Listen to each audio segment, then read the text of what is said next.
Hi everyone, and thank you so much for your time on today's webinar on building an integrated search strategy.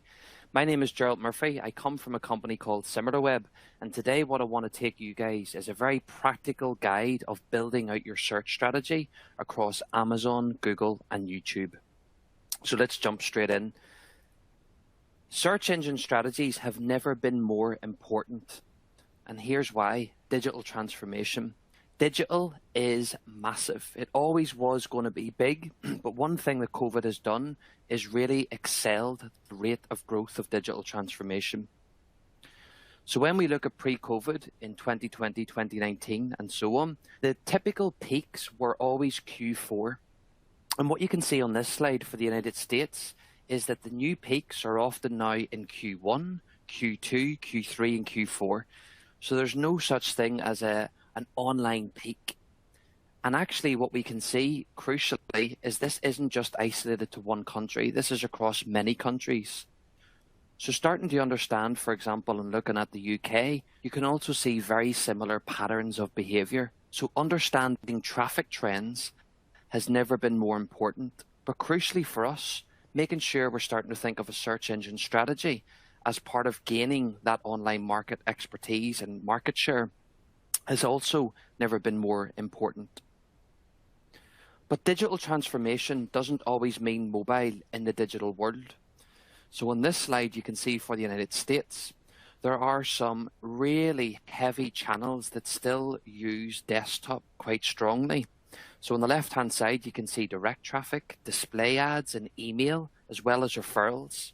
There's 4 digital marketing channels that are quite heavily skewed still to this day towards desktop. So making sure when we're thinking about digital and as part of our strategies within each of those channels, we want to also start thinking about the devices and which ones do apply when. It's not always about mobile in the digital world. The same is true across the United Kingdom. Direct, display, and email are also quite significant, but referrals are not so much. So again, as us as brands, it reinforces the need. We need to think about our strategies. And specifically today, we want to help you on your journey around search strategies on both devices. So let's go into what we're calling the game of search across Amazon, Google, and YouTube. So what we wanted to do is do a small analysis. And what we did is extracted about 20,000 keywords from each of the big 3 engines, Google, Amazon, and YouTube. We analyzed the search volume trends on each of those individual search engines. And then what we did with the data is to analyze any overlap or differences within each of the different data sets. And this is how it's going to help us to identify how are the big 3 overall performing and where do those opportunities occur. So let's jump straight into the data. So what you can see on this slide on the left-hand side is data for the number of searches, the search volume as it's sometimes called, or other people just call it demand. And essentially what you can see is Amazon is massive in the United States. Most people for the top 20,000 keywords in our index go to Amazon in the United States. In the United Kingdom, as you can see on the right-hand side, this is to a much lesser extent. In fact, there's 33% additional searches on Amazon in the United States compared to the UK. Having said that, however, Amazon and Google account for quite a significant percentage of market share when it comes to just pure searches or demand from January 2020 to July 2021. Now, thinking about us as human beings and searchers, one of the things that we have is click behavior. There's a lot of zero clicks that occur across all search engines. But actually, search volume itself and alone doesn't always equate to clicks.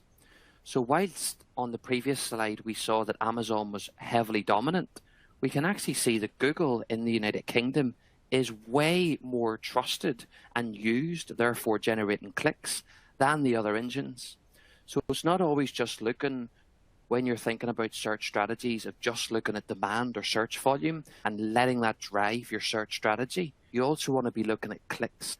What are people actually clicking on within each of these engines? What you can also see quite evidently is YouTube, whilst it doesn't have a lot of searches on there, of those people that click and actually they're quite a loyal following base. They actually have a significant amount of click opportunities. So what it also shows is that there's none of these three engines that's so small, like for example 1 to 3%, that we shouldn't think about it. We need to think much more holistically about our search demand. So how do we go about doing that? We need to build an integrated search strategy. So the thing that we need to do across all engines, but more so on Google than the other two, is what we call EAT content. So EAT stands for expertise, authority, and trustworthiness. So let's dive into each of these in their own right. When we're creating content, we want to make sure that we're exerting expertise. We're not just creating content for the creative content's sake. That's not really going to help us stand out on the shelf, if you like. So to do that, when we have, for example, a small website, what we want to do is to have at least a few authors on there, or editors or expert reviewers. And what that allows us to do is to really start thinking about what types of content do we really want to write about? What subjects do we want to own? And that helps us to become an expert in our field. But crucially, what this also does for search engines is it provides us with credentials. So when we are writing about different pieces of content, we want to make sure that those authors are talking about certain things. So is it a case that they have a credential of, for instance, a university degree? Do they and have they had a lot of experience in a particular industry? That screams credentials, and that also is really looked upon favourably in the search engine's eyes. Another way in which you can also signal expertise is to link to social media profiles that are about that person who writes about that particular subject. So for example, do they have a professional Twitter account? Are they writing about certain things on other personal websites that actually makes them an expert in, for example, finance or fashion and so on? Authority is all around making sure that we're investing in the individual experts of your company to expand your online presence. And actually what it can do here is actually gain you more market share.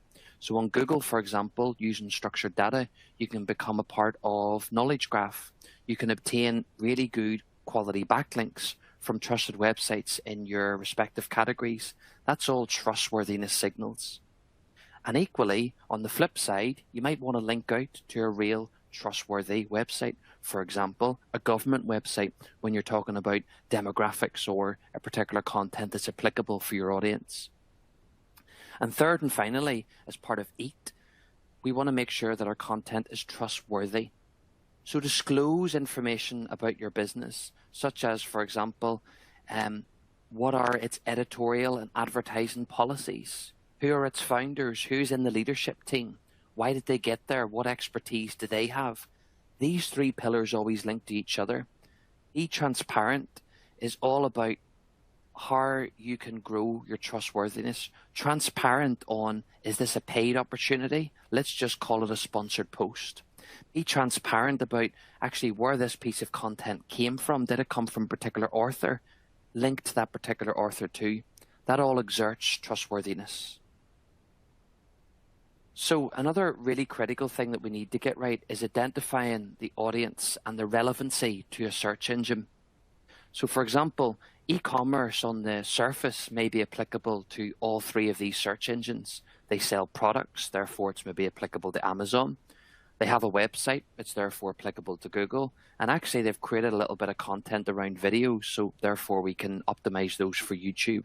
That's just a starting block, and we'll come back to this slide in a few slides' time. The next thing you want to do is also diagnose your search engine results page, the SERP, regularly for keywords that matter to you.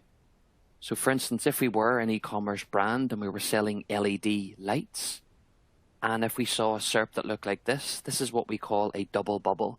If it's an Amazon double bubble, it's actually a really strong indication that we should also be thinking about selling LED lights on Amazon as well as Google. And in fact, depending on what the search volume is on Amazon versus Google, that can help us to prioritize which search engine should we be focusing on for an individual product or category, in this case, LED lights. For things like air conditioning unit, it may be that actually the SERP is quite typical of Google. in which case Google should be our core focus search engine. And as you can see on this middle pillar, we have 2 regular web listings, followed then by some SERP features, like people also ask. You might even have, for example, instant answers and so on here, in which case that would be a very Google-worthy investment. So looking at Google's guidelines as opposed to Amazon or YouTube's. For things like, for example, James Bond, and if there's videos there with timelines on them and timestamps, that would also be a really good investment for a YouTube strategy. So that's the other thing you guys can start doing today, at least on the fly, or using specialist tools. For example, a SERP snapshot feature in Similarweb. You're able to go and identify what is the incognito, the non-personalized SERP in your particular market, and what is it showing. And that can also help to direct what our search strategy should be. We also want to make sure that we're aligning our focuses to the search engines. So Amazon, the core focus is around products. If you've got products on your website and you're selling in the e-commerce space, it makes 100% sense for you to be looking at Amazon metrics. Whereas when we're starting to think about content, and if you're thinking about writing how-to guides, FAQs, all of those good things, make sure it's EAT. And one of the critical things of EAT is it's not just content that's blending in, it's content that's standing out. The other things you can do to really help you shine and do the previous slide even better when you're analyzing the SERPs is just have a look and see what does Google actually rank for that particular keyword. So when you, for example, are looking at things like headphones, does Google itself actually rank a lot of products for that particular keyword? If so, that would also be a nice indication that that particular topic or subtopic is also applicable for more than one engine, in which case Google can become a really nice opportunity for you because it's going to potentially link an individual product using a broad term like headphones. But secondly, it can actually really support your Amazon strategy, whereby you can actually start thinking about different types of Amazon product pages you can have that can compete for keywords applicable to that audience. And of course, SERP features. On Google, you have an array of different SERP features which you can utilize and optimize for. You can do things like, for example, image optimization just to increase your brand awareness, largely like a bit like what display does from a performance marketing perspective. All of these things really matter to your overall digital strategy, and it can really, really help you guys to shine and take more market share as a result. And finally, of course, if you've got any videos, or actually fundamentally, if you've got a video editor and you currently don't have videos, that can be a really fantastic resource to start actually doing video production and then video optimization so that you can actually rank and appear on the likes of YouTube. So key differences in SERP behaviors. In its simplest form, when we use Google, we use it to find information. When we use Amazon, we use it to buy. And when we use YouTube, we use it to watch. But it's not just that simple. We really want to start thinking about our actual keyword strategy. So using the example of air conditioning units, when we're on Google, we'll use phrases like air conditioning units, air conditioning unit for small room. Usually it's quite big, broad types of queries. Whereas our actual search behavior changes enormously when we're on different search engines, including Amazon and YouTube. So when we're on the likes of Amazon, for example, we're searching for things like portable air conditioning unit. So is it lightweight? What size is it? Really, really important on Amazon versus Google search. Things like actually other characteristics, for example, is it quiet? Can I actually have it on at night time, particularly if it's warm in this case? And then actually thirdly, when you look at YouTube, it's things like washing air conditioning units, hiding an air conditioning unit. All of the post-purchase decisions are really, really critical on the likes of YouTube. So our behaviors also exert a lot of behaviors around the buyer's journey. But it's not just the buyer's journey of awareness, consideration, decision, as we'll look at shortly. It's the actual customer service of that particular buyer. What are they going to do when they get home and open up that product and use it? How can we make them like it more? And critically for us as a brand, how can we make them like us as a brand more and come back and be a repeat purchase from us? And that's exactly what having an integrated strategy helps us to do. Because what we're also able to do is to come in and actually service people online from different search engines that have very different behaviors. And actually, they also have a lot of different search intents. So Amazon best practices, sellers and product trust. So eat your content on Amazon. Make sure that it's not just copying the description and the title, for example, from the supplier who's actually made the product if you're reselling it.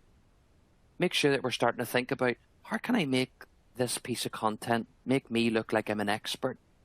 So can I actually describe how to use it? What are the things you can do with it? How can I actually exert some authority on this? Things like, for example, reviews are a really good signal of authority and therefore expertise. Same goes for trustworthiness.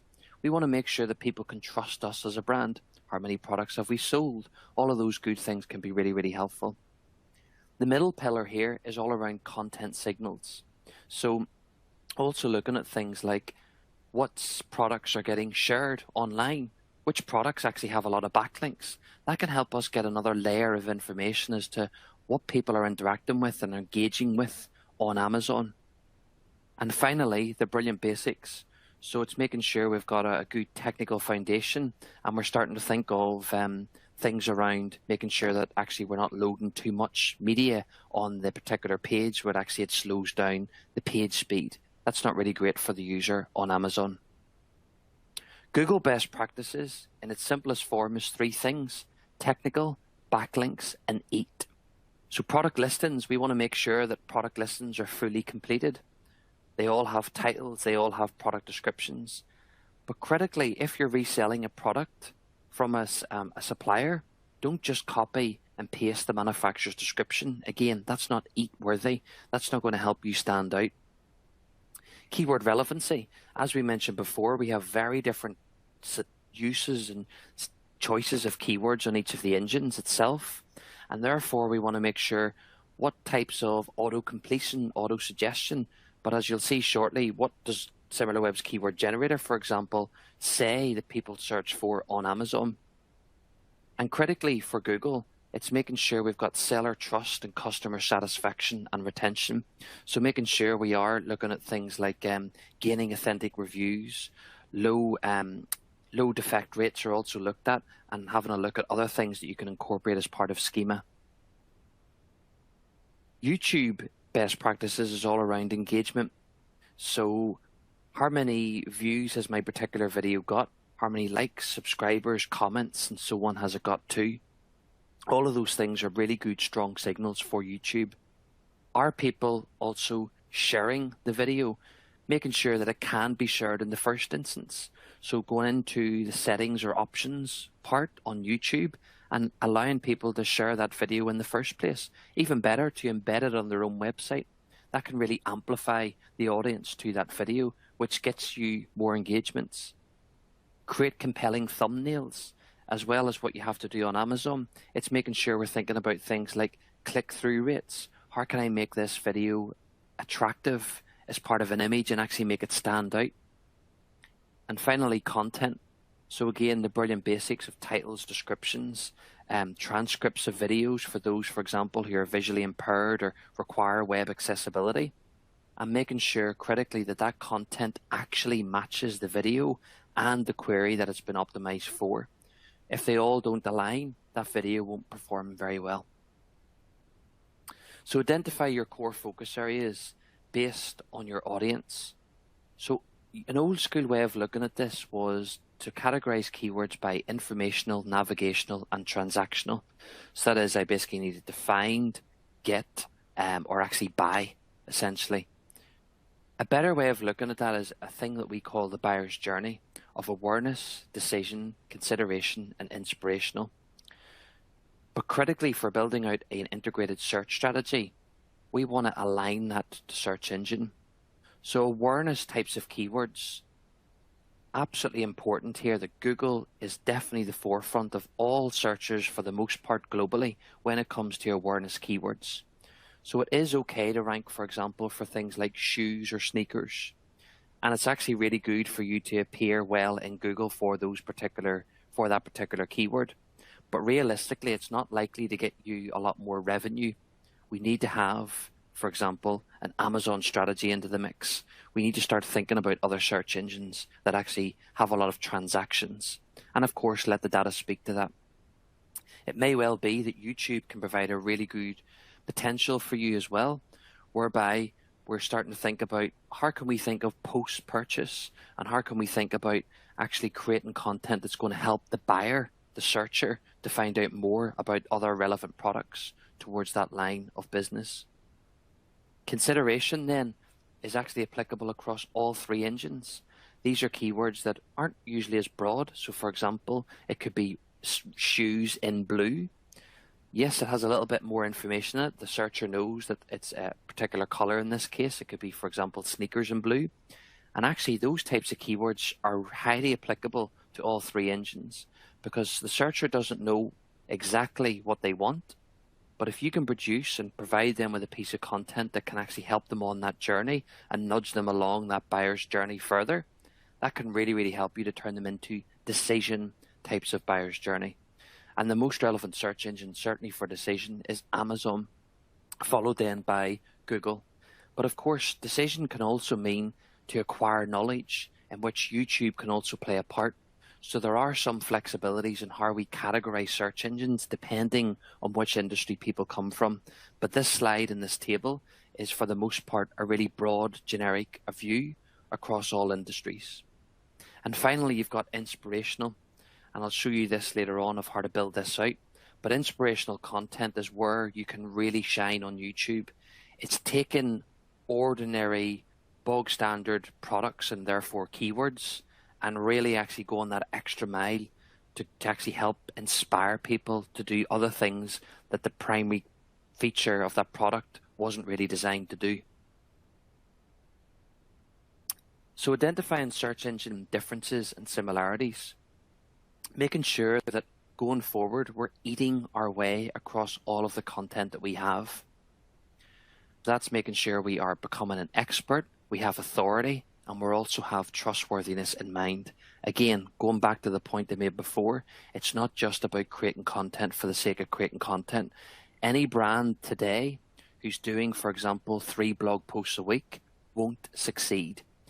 If they're doing 3 bog standard posts that have already been done, they're highly unlikely to rank really well for those terms. Brands now that really succeed are ones that stand out, and they're creating content with each of the stages of the buyer's journey in mind, and that content critically is very unique because it is eat-worthy. The second piece of the puzzle of making sure you succeed across all engines is having a unified keyword strategy, and the buyer's journey is the most effective and efficient way of doing this. So categorizing all of your keywords across all of the engines into awareness, consideration, decision, and inspiration is fundamental to your business. And also, the great thing when you do this, especially when you get metrics like we've got most of our traffic coming from consideration keywords, the business, regardless of what their digital background is, are really going to get the concept of the buyer's journey much easier than they are about the keyword selection process, for example, for paid or organic search. So actually, as a methodology and as a framework, the buyer's journey is really simple, even for those who don't even come from a marketing background, to really grasp and understand, and therefore to help you guys as a brand and as a team within a brand to try and actually get more resources, to try and actually look at improving what's already been done. And finally, having focus areas. So Amazon is e-retail, Google is eat, and YouTube is engagement. This is why when we start talking about a lot of technical signals, for example, Google page speed, yes, on the surface, it's really good to do. But as a company, we shouldn't be pumping all of our resources into a ranking factor that just looks at Google as an engine. That's not going to help us on anything else. So making sure we're using our resource strategically and thinking about how does this impact my overall strategy is never been more important when we talk about integrated search. So content is involved in all search engines. Eat your way. We want to make sure we're looking at user-led content, or sometimes called user-generated content. So when we are looking at the different pieces of content that we have, Our product descriptions are thinking about the user. They're also optimized for keywords that also match the user's intent. Google is all about eat.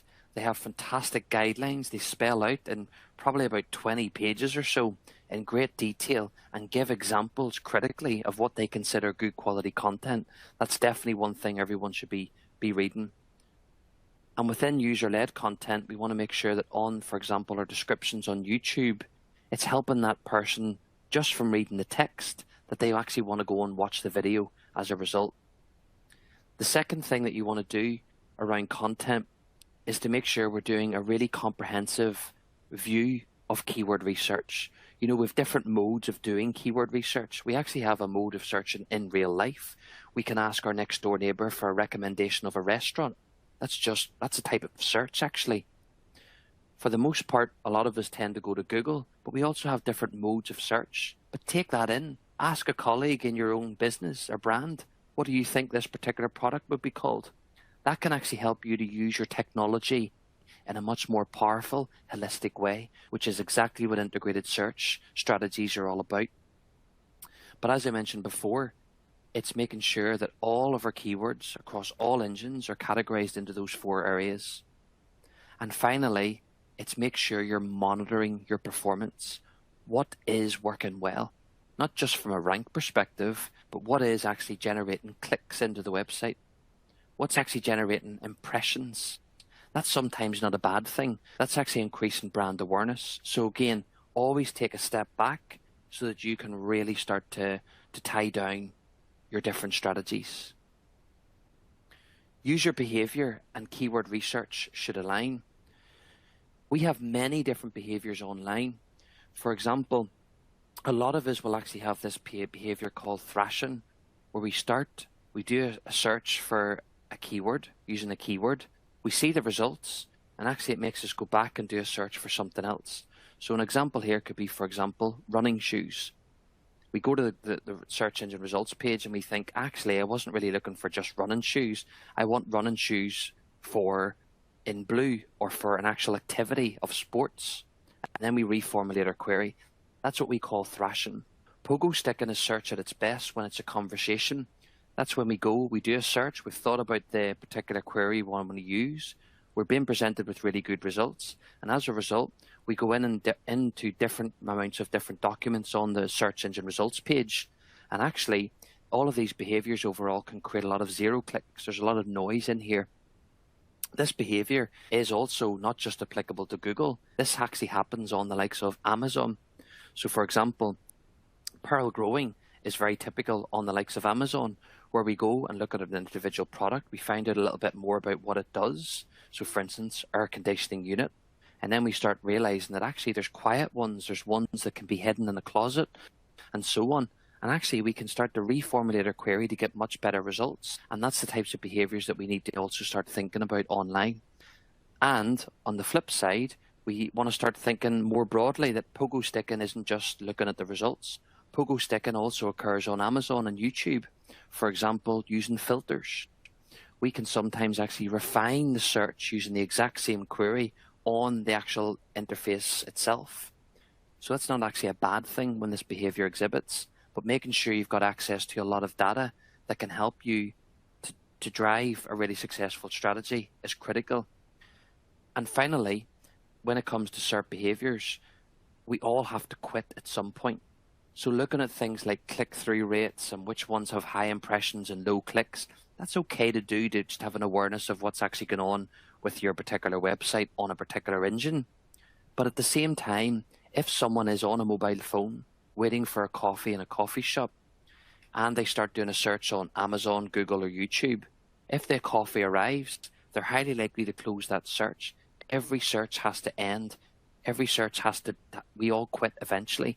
That therefore means search engines will have a very big, broad approach and will never have these as part of ranking factors, looking at user behaviors and what gets clicks and so on, because they actually do understand that in a mobile world, our behaviors are even more magnified and they're actually not tied down to a particular metric. Branded and non-branded keywords have a lot of similarities. So looking at zero clicks can actually really help us uncover fantastic opportunities. So 15% of people, a lot of people globally, who search for the word Facebook click on nothing. In other words, most people, 85% of people, will actually click on Facebook's top result on Google. However, when people use Google and Google the word Google, 80% click on nothing because they realize they're on it. They actually just go into the search bar and type something else.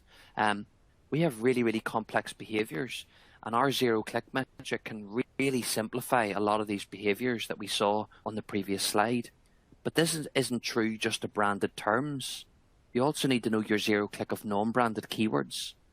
So for example, on the top left-hand side, the word duvet gets a lot of searches, but it also gets a lot of zero clicks, and this includes the entire SERP, so it's paid and organic. 88% of people click on nothing. Therefore, ranking for the word duvet isn't really going to actually change the needle. It's looking at other things like the SERP signals. What URLs does the search engine rank?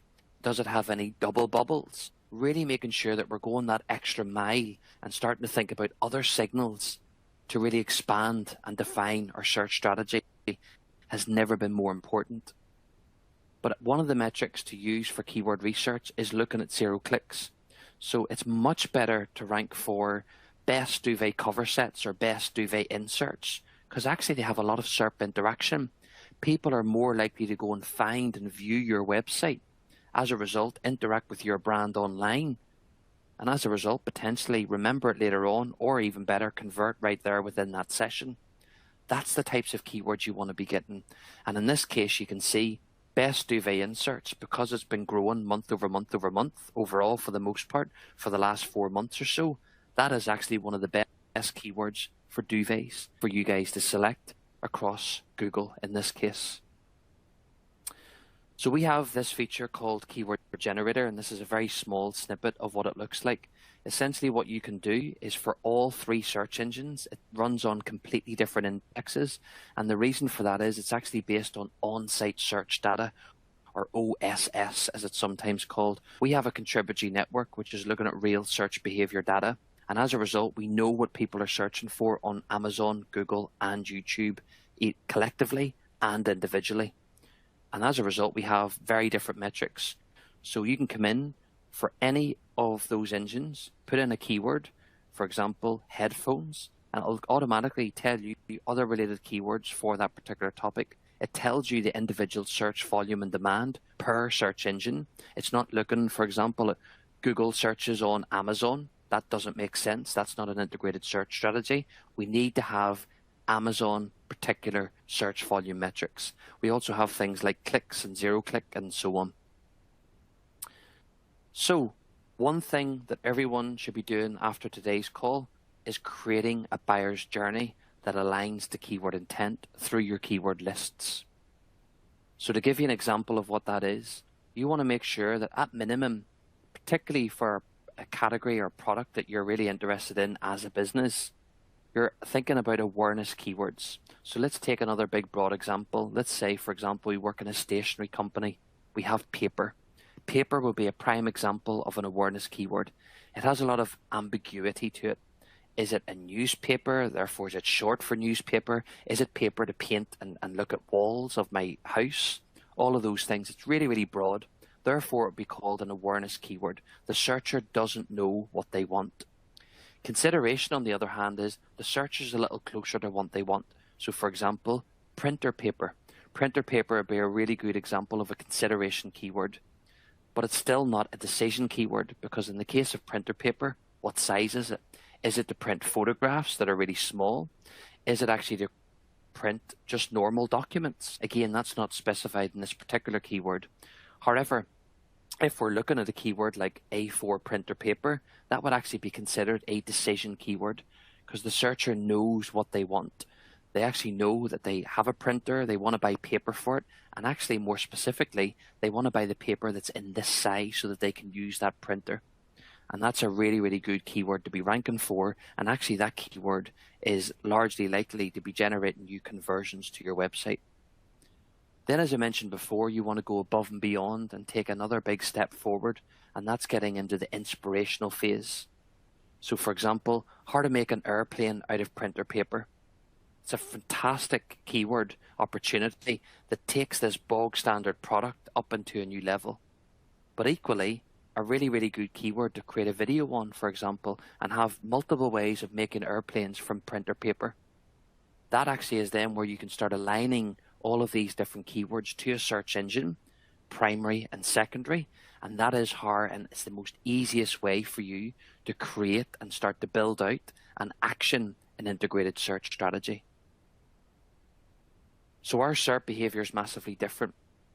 So on Amazon, for example, we tend to search for the most part using the word duvet for a lot of considerational types of keywords. There's a very small sprinkle of branded keywords in here too.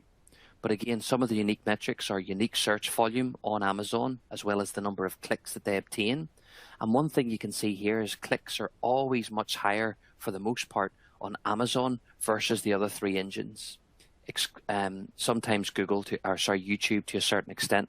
And that basically means that we typically come into Amazon and we'll do a search, for example, like duvet sets, and we'll actually go and view a range of different duvet sets. And that's why clicks are always much higher than searches. This is, meant to say Google. On Google, the results are much more diversified. So we've got a little bit of consideration keywords. Looking at the top 20, we've got 9 out of 20 are consideration. We've got a lot more awareness in here on Google. 4 out of 20 are awareness keywords. And there's actually a lot of brands. Google favors brands. That's not so much the case on Amazon, because Amazon is also its own brand. There's a conflict of interest there. So making sure we're understanding not just how the SERPs are constructed, but also thinking about what actually results does it also show today to help fuel our thinking as to, is this a worthwhile investment for me and my team to be looking at? And finally, on YouTube, you can see that YouTube is actually really rich. In the case here of duvets, they have a few branded terms. They have one awareness term. They have one consideration. They have 2 decision. But actually, for the most part, they have a lot of inspirational types of keywords. And that's really, really fundamental, because YouTube helps you to show you've got a really good expert understanding of your products and actually that of your audience, which can help fuel your overall search strategy and content strategy across the board so that you can even do better outside of just eat content. So a summary of how to build an integrated search strategy. Make sure that we have minimum these 3 strategies in the background across all of our projects. The first is an engine-led strategy. Don't just look at Google data to do well on Amazon or YouTube. They're very different search engines. We have very, very different search volumes. We have very different clicks, even for the same keywords themselves. So making sure we're looking at unique metrics like, for example, search volume and clicks, which you can get from each of those respective search engines' minimum analytics. The second is to have a content-led strategy. Users and search engines love unique content. We don't like to read the same thing over and over again. Almost think of this as socializing with your friends. If your friend said the same thing over and over again, I can assure you you're probably going to actually interact with them much less. The same applies indirectly to content online. So EAT is the most effective way of creating unique content. And thirdly, it's making sure that we have a user-led strategy and actually understanding the power behind the buyer's journey and keyword intent. So making sure that all of those keywords are tagged up to awareness, consideration, decision, and inspiration. 2 little plugs here explicitly for Similarweb. We have done a search engine results page. So if you want to really own Google and you want to look at 27 SERP features, I believe, we're actually going to be updating it next month, where you can actually get annual year-over-year change data. You can download the report. This link is clickable right now if you guys want to download it at the bottom of that slide. And that'll actually show you SERP features by industry, which is really, really critically important. The reason why I'm plugging this particular slide is it's free. You're no obligation to use the data, but I do advise you to use it because it's helping you for the United States and the UK to find out what are the most dominant SERP features. So one of the things that came out, for example, was on the United Kingdom. Instant answers was the third largest SERP feature, whereas in the United States, that was the 10th. So going for a SERP feature globally doesn't work in today's world. And critically, it doesn't work for an integrated search strategy. We want to make sure we're going above and beyond and doing things differently. And the last piece from me is looking at keyword generator. As you can see, it's very separate across Google, Amazon, and YouTube. If you want to go in and check it out, you can sign up for a free trial where you can look at over 5 billion unique keywords on each of those engines. And that can actually really help you to get a better idea of what keywords should I be picking for Amazon, Google, and YouTube, respectively. And thanks so much indeed for everyone's time. Elizabeth. Hopefully you can hear me okay this time. Yes, I can. Lovely. Okay. Well, thank you so much, Gerald. We have had quite a few questions come in, so I'm just going to kick it off with a few of them. First question is, can you just define, please, the double bubble again? Yeah, so the double bubble, in fact, let me just very quickly go back and show you what that means. So sometimes Google will actually show two different results that come from the same website. And that's what we refer to as the double bubble. So basically, in this case, you can see here on the left-hand side, you may not be able to read the individual URLs, but essentially what you can see is when someone does a search for LED lights, at this time we did this in the UK, it showed two different pages from amazon.co.uk. And essentially, that's what we would call the double bubble, because it's two results that come from the same website. And therefore, it actually then shows that the algorithm has a bigger alignment, that this is more associated with Amazon, which then has a lot more association with conversions.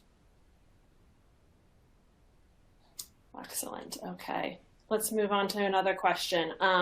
Someone has asked, if you have an agency writing your content and not just specific authors, how do you achieve the naming of authors without identifying the individual people?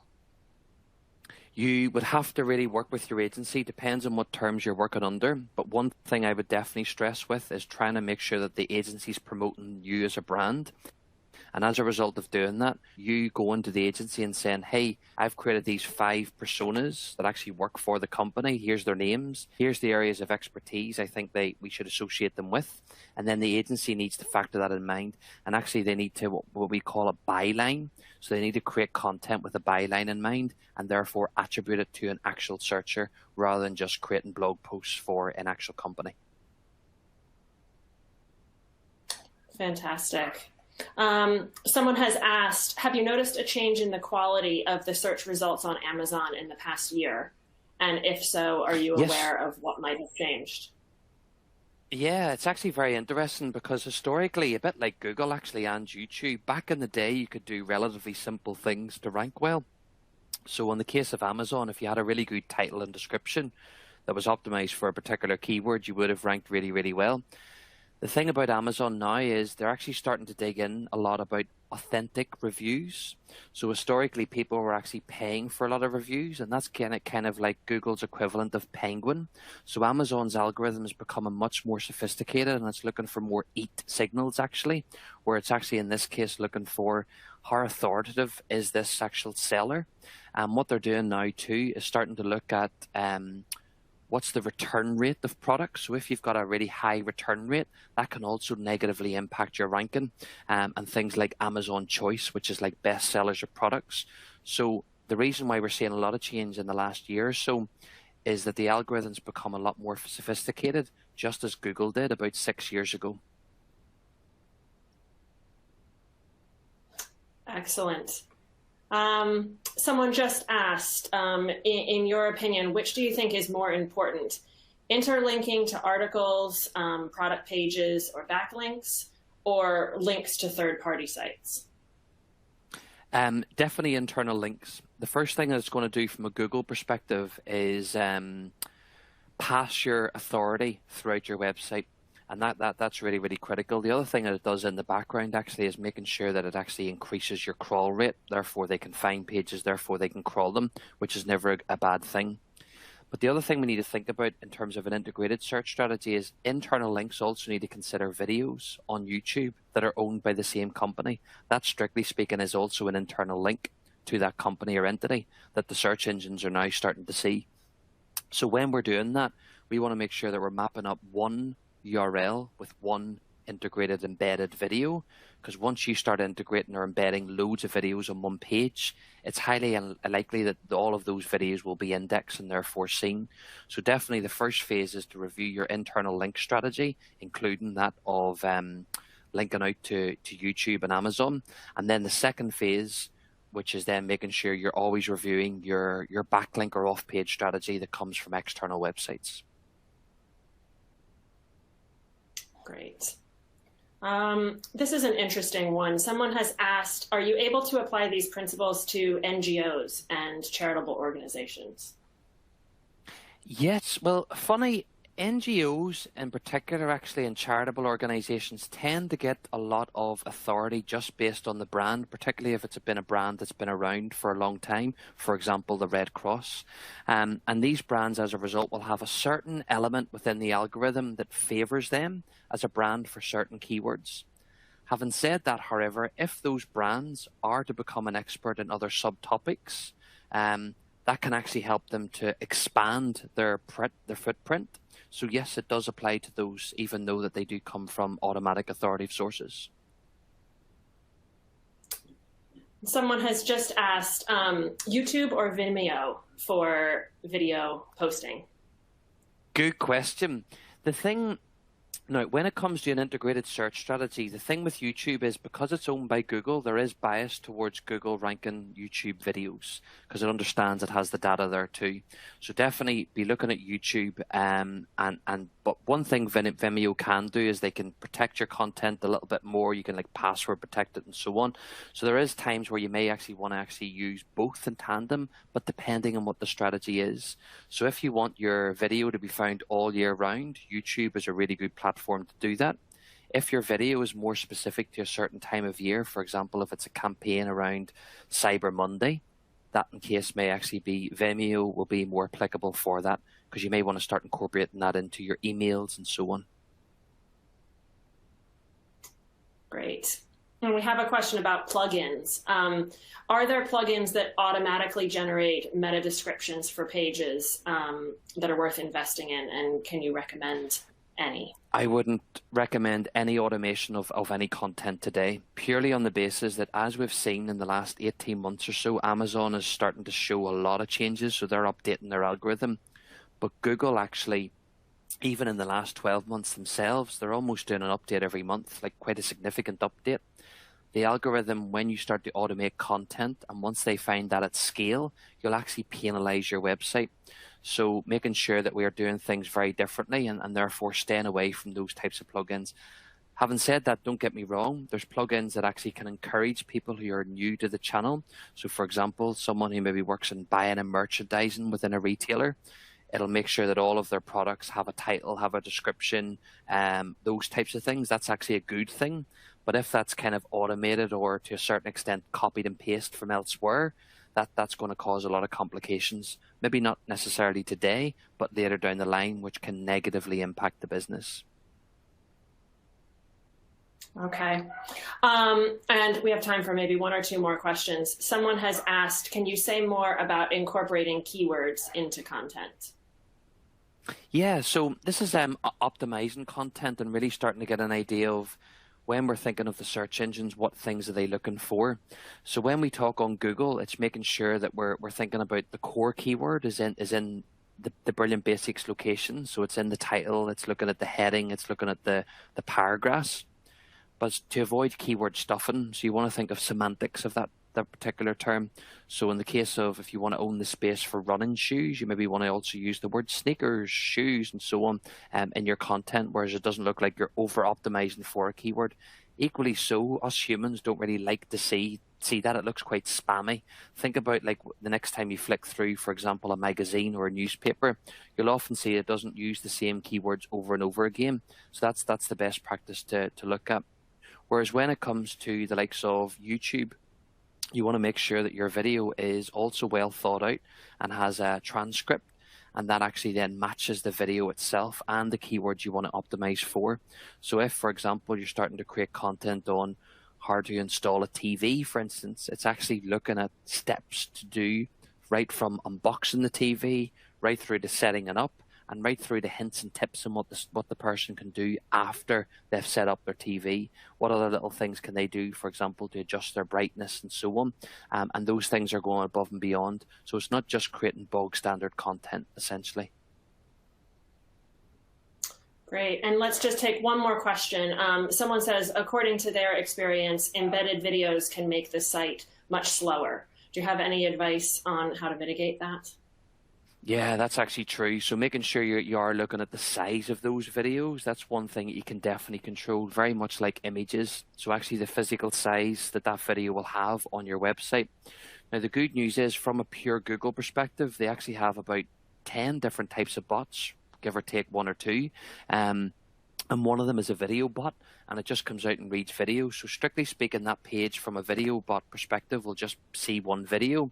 But the other Google bots, the ones that look, for example, at content, will actually start to see that it actually has a lot of text on it, a lot of images and so on. So yes, it can make our page slower, and therefore making sure we're controlling the size of that particular embedded video, and it's not just taking up the entire screen. Great, perfect. Well, I'm afraid that's about all that we have got time for today. But Gerald, thank you so much for your time and for all of this wonderful information. And thank you all so much for joining us today. We hope you have a great rest of your day.